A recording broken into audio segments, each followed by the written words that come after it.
Hey everyone, welcome back to my channel. ইলিশ মাছ অনেকভাবে রান্না করা হয়, আর যেভাবে রান্না করা হোক না কেন খেতে কিন্তু অসম্ভব মজার হয়। আর হবেই বা না কেন, এই মাছটা নিজেই এতটা সুন্দর স্বাদ আর গন্ধযুক্ত যে যেভাবে রান্না করা হোক মজা কিন্তু হতেই হবে। আজকে আপনাদেরকে আমি রান্না করে দেখাচ্ছি ভাপা ইলিশ।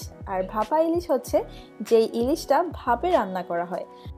এটা কিন্তু খুব সহজ আর ঝামেলামুক্ত একটা রান্না। আশা করছি আপনাদের কাছে ভালো লাগবে।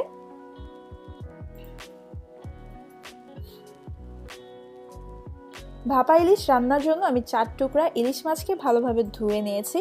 আর রান্নার জন্য যা যা নিয়েছি তা হলো 1/4 চা চামচ হলুদের গুঁড়া, 1/2 চা চামচ মরিচের গুঁড়া, 1/2 চা চামচ জিরার গুঁড়া, আর একটা পেঁয়াজের অর্ধেকটাকে আমি পরে ব্লেন্ড করে নিব। এখানে 1 চা চামচ আদা রসুন বাটা নিয়েছি, 5-6টা কাঁচামরিচ নিয়েছি, আর নিয়েছি সরিষার তেল 2 টেবিল চামচ সরিষা আমি আগে থেকে 2 টেবিল চামচ পানি দিয়ে ভিজিয়ে রেখেছিলাম। এখন এটাকে আমি দুটো কাঁচামরিচ, সামান্য লবণ আর অল্প পানি দিয়ে গ্রাইন্ড করে নিচ্ছি। কাঁচামরিচ আর লবণ দিয়ে সরিষাটা গ্রাইন্ড করলে যেটা হবে সেটা হচ্ছে সরিষার যে তেতো ভাবটা আছে সেটা অনেকটাই কমে যাবে।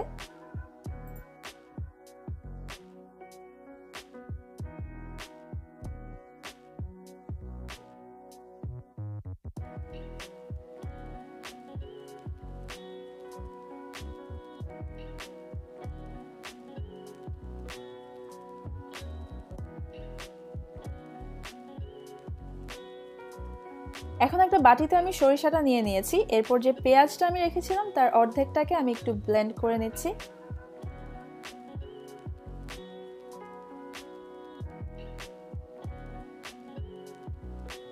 এরপর পেঁয়াজের পেস্ট আমি নিয়ে নিচ্ছি সরিষার সাথে। এখানে প্রায় 2 টেবিল চামচের মতো হয়েছে পেঁয়াজের পেস্ট। এরপর দিয়ে দিচ্ছি যে 1 চা চামচ আদা রসুন বাটা রেখেছিলাম সেটা। এখন গুঁড়া মশলাগুলো নিয়ে নিচ্ছি।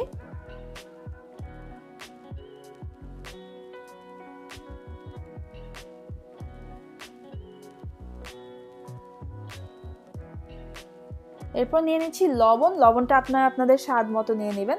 সরিষার তেল আমি নিয়েছি প্রায় 4 টেবিল চামচের মতো। এখন সব কিছুকে খুব ভালোভাবে একটু মাখিয়ে নিতে হবে। একটু সময় নিয়ে মাখাতে হবে যাতে করে তেলের সাথে মশলাগুলো খুব ভালোভাবে মিশে যায়।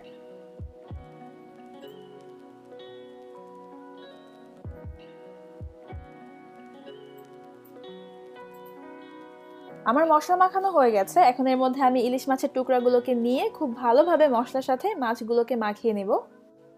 মাছ মাখানো হয়ে যাওয়ার পর মাছগুলোকে আমি একপাশে 15 থেকে 20 মিনিটের জন্য ম্যারিনেট হতে রেখে দিব।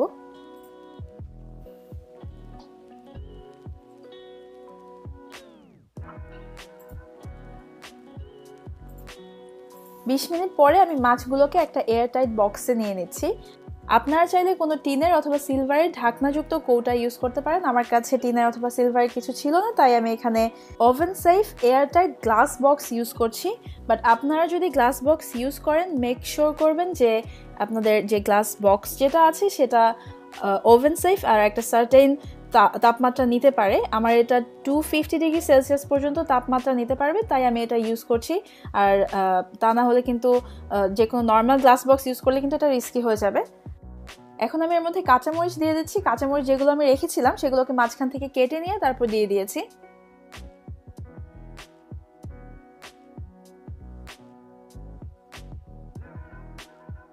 এখন ঢাকনা লাগিয়ে নিচ্ছি।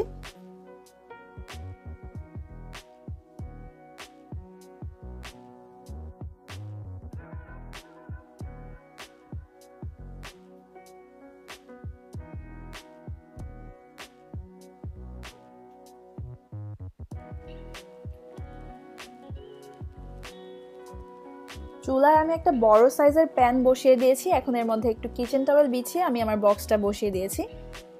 এর মধ্যে এখন দিয়ে দিচ্ছি গরম পানি। আর পানির লেভেলটা হতে হবে যে বক্সটা আমি দিয়েছি তার অর্ধেকেরও নিচে। আমি এখন এটাকে ঢেকে মিডিয়াম আঁচে রেখে দিব প্রায় 30 থেকে 35 মিনিটের জন্য। আর এই সময়ের মধ্যে ঢাকনা তোলা যাবে না কিংবা এটাকে নাড়াচাড়া করারও কোনোই দরকার নেই। বাষ্পেই রান্নাটা কিন্তু খুব সুন্দরভাবে হয়ে যাবে। প্রায় 40 মিনিট পর চুলা বন্ধ করে দিয়ে আমি 5 মিনিট ওয়েট করেছি একটু ঠান্ডা হওয়ার জন্য। এখন বাটিটা তুলে নিয়েছি। খুব সুন্দরভাবে কিন্তু রান্নাটা হয়ে গেছে, তেলটা উপরে উঠে এসেছে। আর ঢাকনাটা খোলার পর খুব অসম্ভব সুন্দর একটা গন্ধ আসছে। সরিষা, ইলিশ সবকিছু মিলিয়ে অসাধারণ একটা গন্ধ। আর ভাপা ইলিশের বৈশিষ্ট্যই হচ্ছে যে ঢেকে ভাপে রান্না করাতে মাছের যে টেস্ট আর ফ্লেভার সেটা একদমই ইনট্যাক্ট থেকে যায়, আর এই কারণে কিন্তু এই মাছটা খেতে আরও অনেক বেশি ভালো লাগে। আমি আশা করছি আমার আজকের এই রেসিপিটা আপনারা বাসায় ট্রাই করবেন। আসছে বৈশাখেও কিন্তু আপনারা এই ইলিশটা বাসায় রান্না করতে পারেন। এটা ভাত অথবা পোলাওয়ের সাথে অসম্ভব মজা লাগে। আমার ভিডিও যদি আপনাদের কাছে ভালো লাগে অথবা আমার ভিডিও আপনাদের কাছে কোনো কারণে হেল্পফুল মনে হয়, প্লিজ আমার চ্যানেল সাবস্ক্রাইব করবেন আমাকে সাপোর্ট করার জন্য। আর আমার ভিডিও আপনাদের ফ্রেন্ডস অ্যান্ড ফ্যামিলির সাথে শেয়ার করবেন। আর আজকের ভিডিওটা দেখার জন্য সবাইকে অনেক ধন্যবাদ। সবাই খুব ভালো থাকবেন। আল্লাহ হাফেজ।